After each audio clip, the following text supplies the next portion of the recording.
এখানে আশপাশে দিয়ে আমি যাচ্ছিলাম এবং উৎসুকজনতার কথা শুনে আমি এখানে আসলাম এবং এসে যেটা খুবই আশ্চর্যান্বিত হয়েছি যে একটা এত শক্তিশালী গাছ কীভাবে একেবারে বজ্রপাতে দ্বিখণ্ডিত হয়ে গেছে। আসলে বজ্রপাতের শক্তি যা কি এটা আমাদের ধারণার বাইরে। আমার মনে হয় এটা একটা জ্বলজ্বন্ত উদাহরণ। এটা দেখলেও অনেকে বুঝবে যে এটার পাওয়ারটা কি।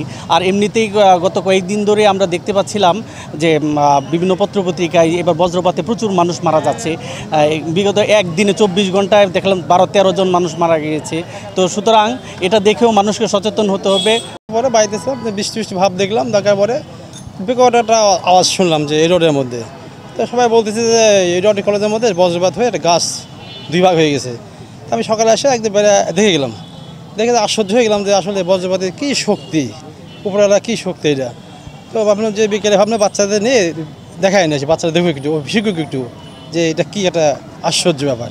1 বছর আগে এইখানে একটা নারকেল গাছ ছিল, ওইটা পুরাই মানে আগুন ধরে গিয়েছিল, ওই দেখেন ওখানে দেখাই যাচ্ছে।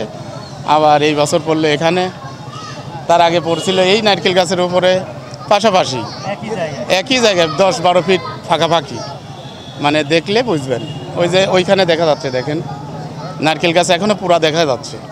সেটা আল্লাহর রহমত, তাছাড়া কিছু না। আমরা তো মনে করি যে আল্লাহর রহমত ছাড়া কিছু হয় না, তাই কোনো ক্ষয়ক্ষতি হয়নি, গাছের উপর দিয়ে গেছে, এইটুকুনি।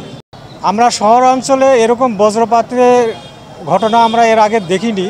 তো এটাই প্রথম আমাদের এই পাবনা এডওয়ার্ড কলেজের এই মাঠে এই গাছটা একেবারে 2 ভাগে বিভক্ত হয়ে গেছে। মনে হচ্ছে মানে বিদ্যুৎ যে একটা অতিমাত্রার একটা এনার্জেটিক একটা জিনিস, এটা মনে হচ্ছে গাছ ভেদ করে গ্রাউন্ডে চলে গেছে, আমাদের কাছে এটা মনে হচ্ছে। তো এরকম ঘটনা আমরা কখনো এটা দেখিনি। তো আমাদের আসলে সৌভাগ্য যে এখানে কোনো মানুষজন ছিল না, থাকলে হয়তো বা একটা বড় ধরনের দুর্ঘটনা ঘটে যেতে পারতো, একটা মর্মান্তিক ঘটনা হয়ে যেতে পারতো।